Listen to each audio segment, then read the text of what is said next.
சூரசம்ஹாரம் முடிந்த பிறகு பசுமை மலைகளால் சூழப்பட்ட அழகிய நிலத்தில் வேடர்கள் வாழ்ந்து வந்தனர். அவர்களுள் ஒருவன் ஒரு நாள் மலைச்சாரலில் வேட்டையாடிக் கொண்டிருந்த போது ஒரு அற்புதமான காட்சியை கண்டான். ஒரு சிறுமி நிலவின் ஒளி போல பிரகாசிக்கும் முகத்துடன் தாமரை இதழ் போன்ற கன்னங்களுடன் அங்கே கிடந்தாள். அவள் யார் என்று யாருக்கும் தெரியவில்லை. அந்த வேடர் கருணையுடன் அவளை தத்தெடுத்து தன் வீட்டுக்கு கொண்டு வந்து வள்ளி எனப் பெயரிட்டான். வள்ளி நாளுக்கு நாள் வளர்ந்தாள். அவள் அறிவிலும் அழகிலும் சிறந்தவள். அவளது முகத்தில் எப்போதும் ஒரு இனிய புன்னகை மலர்ந்தது. கிராமத்தில் உள்ள அனைவரும் அவளை நேசித்தனர். அவள் நன்னடத்தை, மெய்ப்பொருள் உணரும் மனம், அன்பு ஆகியவற்றால் அனைவரின் மனதிலும் இடம் பிடித்தாள்.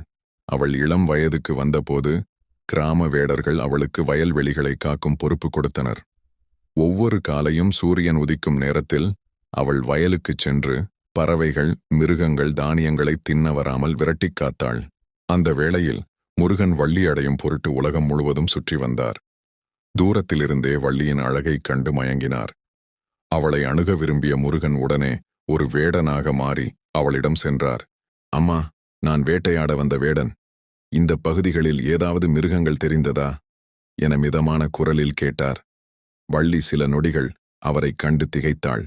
ஆனால் மரியாதையுடன் பதிலளித்தாள். அந்த நாளிலிருந்து அந்த வேடன் தினமும் அங்கு வந்து வள்ளியுடன் சில வார்த்தைகள் பேசத் தொடங்கினார். வெல்ல முடியாத ஈர்ப்பு இருவருக்குமிடையே பிறந்தது.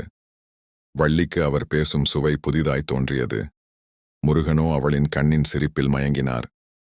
ஆனால் அவள் மனதில் இன்னும் பயம். இந்த வேடன் யார்? ஏன் எப்போதும் என்னைச் சுற்றியே வருகிறார் என்ற சந்தேகம் இருந்தது. அந்த மெல்லிய காதலின் நிழலில் மலைக்காற்று கூட இனிமையாக வீசியது. முருகனும் வள்ளியும், இருவரின் விதிகளும் இனி ஒன்றாக பின்னப்பட இருக்கின்றன என்பதை அந்த மலையின் பசுமையும் கூட உணர்ந்தது.